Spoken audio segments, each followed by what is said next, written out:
আসসালামু আলাইকুম। আশা করি সবাই ভালো আছেন, আমরাও ভালো আছি। মিঠু কিচেনে আবার একটি নতুন রেসিপি নিয়ে চলে আসলাম। আমাদের আজকের রেসিপি হবে মজাদার কাঁচা আমের জুস। তো এখানে আমি 4টি আম নিয়েছি। এই আমটি দিয়েই আমি আজকে আপনাদেরকে জুস তৈরি করে দেখাবো। তো এখন এই আমগুলোকে আমি একটি পিলারের সাহায্যে এভাবে ছিলে নিব।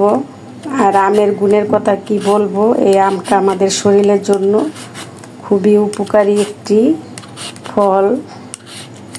তো এই আমের জুসটা করতে কি লাগবে, কিভাবে আপনারা জুসটা তৈরি করবেন, পুরো ভিডিওটাই দেখবেন। তো এভাবে আমি সম্পূর্ণ আমগুলোকেই ছিলে নিচ্ছি। তো আমাদের আমগুলো ছিলা হয়ে গিয়েছে। তো এখন আমরা এই আমগুলোকে বটি দিয়ে ছোট করে কেটে নিব। তো কেটে ফিরে আসছি। তো সম্পূর্ণ আমগুলোই আমি এভাবে ছোট করে কেটে নিয়েছি। আর আমার আম থেকে কিন্তু এরকম আঠি বের হয়েছে। তো অবশ্যই আপনারা বটি দিয়ে কেটে নেবেন। তো এই আমের জুসটা করতে কি কি উপকরণ লাগবে দেখিয়ে দেই।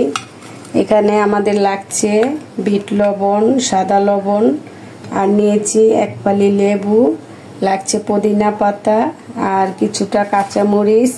এই উপকরণই কিন্তু এই জুসটা হয়ে যাবে। তো আর লাগছে আমাদের একটি ইলেকট্রিক জগ।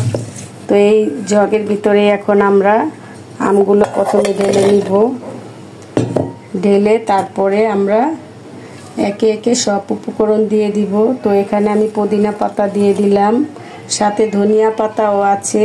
এখন দিয়ে দিব কাঁচামরিচ, আর ঝাল আপনারা আপনাদের টেস্ট অনুযায়ী দিবেন। এখন দিয়ে দিব সাদা লবণ, এখন দিয়ে দিব এখানে কিছুটা বিট লবণ, এখন দিয়ে দিব স্বাদ অনুযায়ী চিনি, যেহেতু ঝাল টক মিষ্টি হবে। এখন দিয়ে দিব কিছুটা তো লেবুর রস, দিলে ফ্লেভার আরও ভালো আসে। তো ফিরে আসছি ব্লেন্ডার করে নিয়ে। তো ব্লেন্ডার করে ফিরে চলে আসলাম। তো দেখতেই পাচ্ছেন আমের কালারটা কিরকম হয়েছে। আর আমি আমে কোনো পানি দেইনি, কারণ আপনারাও পানিটা দিবেন না। পানি দিয়ে কিন্তু ব্লেন্ডার করলে ফিনিশিংটা ভালো হবে না। এই তো কাঁচা আম যেহেতু একটু পানি পানি ভাব থাকে, পুদিনা পাতা, ধনিয়া পাতা, কাঁচামরিচেতে পানি বের হয়েছে আর চিনিতে পানি বের হয়েছে। তো এখন আমি একটি বাটিতে ঢেলে নিব।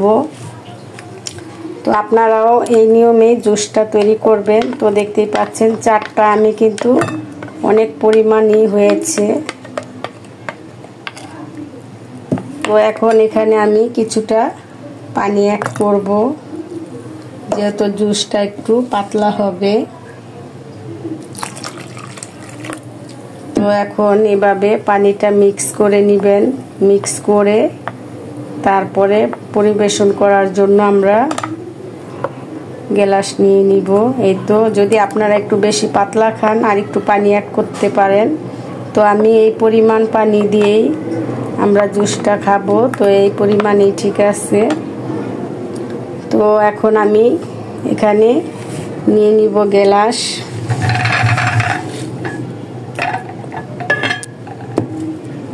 তো এখানে আমি 2টা গ্লাস নিয়েছি পরিবেশনের জন্য, দেখতে পাচ্ছেন।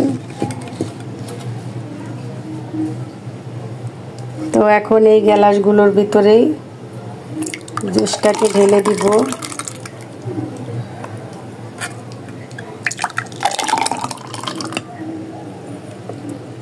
তো আমাদের যে আরো অর্ধেক রয়ে গিয়েছে, এখন এগুলোকে আমি মিক্স করে ঢেলে নিচ্ছি।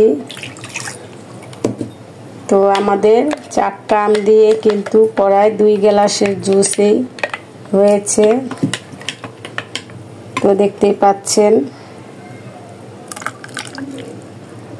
তো তৈরি হয়ে গেল মজাদার সুস্বাদু কাঁচা আমের জুস। তো এখন আমরা এখানে দিয়ে দিব বরফ। যেহেতু গরম চলছে, গরমে বরফ দিয়ে কিন্তু জুসটা খেতেই খুবই ভালো হয়। তো এই তো এখানে বরফ দিয়ে দিলাম। তো ঠান্ডা ঠান্ডা জুসটা খেতে কার না ভালো লাগে, কাঁচা আমের যদি হয়। তো তো তৈরি হয়ে গেল সুস্বাদু মজাদার কাঁচা আমের জুস। অবশ্যই এই গরমে এরকম জুসটা তৈরি করে খেয়ে আমাকে কমেন্ট করবেন আপনাদের জুসটা কীরকম হলো। আর বরফটা আপনারা যার যার স্বাদ অনুযায়ী বাড়িয়ে কমিয়ে দিতে পারেন। তো আমি এখানে 3টা করে বরফ দিয়েছি। তো কেমন হলো জুসটা অবশ্যই কমেন্ট করবেন। তো এভাবে ঠান্ডা ঠান্ডা জুস আপনারা তৈরি করে খেয়ে নেবেন। তো ভালো থাকবেন, সুস্থ থাকবেন, আমাদের চ্যানেলের পাশেই থাকবেন। আল্লাহ হাফেজ।